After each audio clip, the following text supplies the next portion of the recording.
In the previous lesson, we looked at some of the basic techniques for drawing with the pen tool. There's a few more things we need to cover here on how you can manipulate an object before we move on.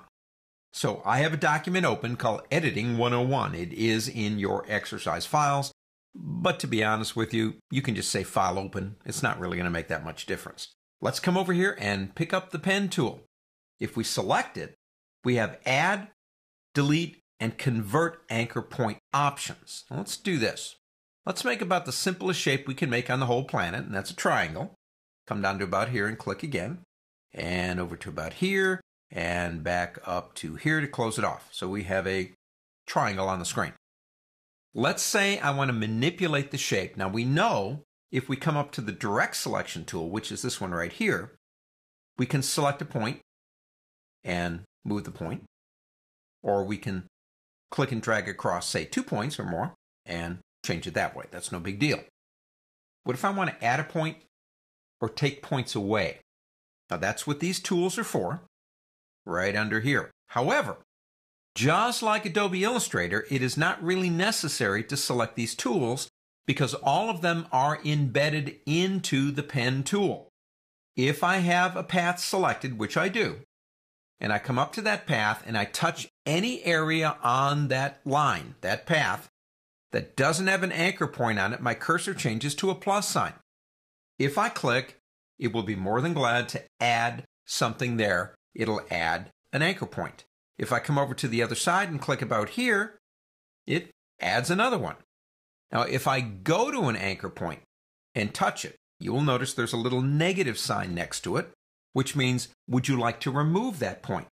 So going on the path anywhere that there isn't a point or an anchor creates an anchor. Going to an anchor, if I click it. Now this is a little bit different than Illustrator, but go ahead and click. There is no longer a point there.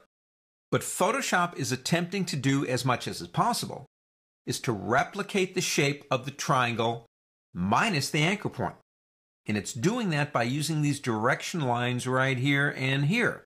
If we go into our Direct Selection tool, let's do that. And we come out and select outside of it. It looks weird, but it is trying to do it. There is no anchor point there. I took it away.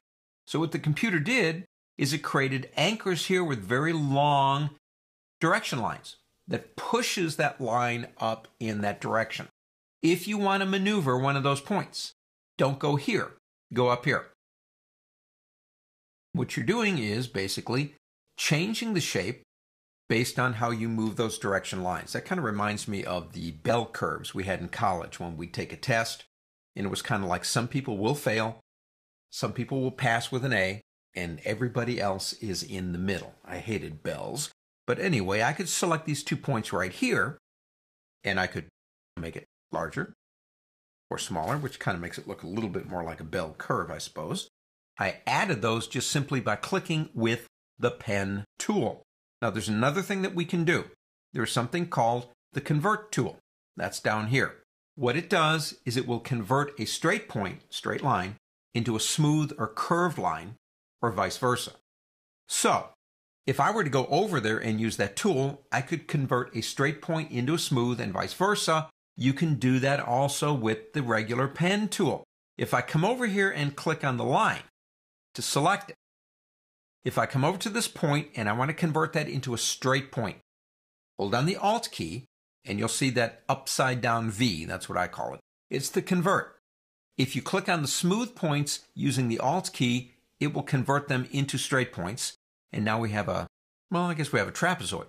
If I want to convert a straight into a smooth or a curve, I hold the Alt key down and then drag it.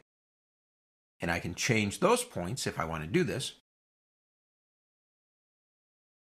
into curved. Now up here, we have a few other things. For example, you have an auto add delete. That's why we're using it down here, and I like that feature. But if you click this button right here, you have something called rubber banding. It's kind of interesting, and actually Illustrator has this too. If I select it and come over here and start creating a new shape, it will show me where the line is. If I click and drag, it's actually showing me exactly what's going to happen when I let go. And if I move someplace else, it's showing me it's a rubber band. And I can do this all day long and create just about any shape I want. So underneath this button, the rubber band option allows you to view the line as you're drawing. But we still don't really know the logical reasons why we're using a pen tool in Adobe Photoshop. That's for the next lesson. So on to the next.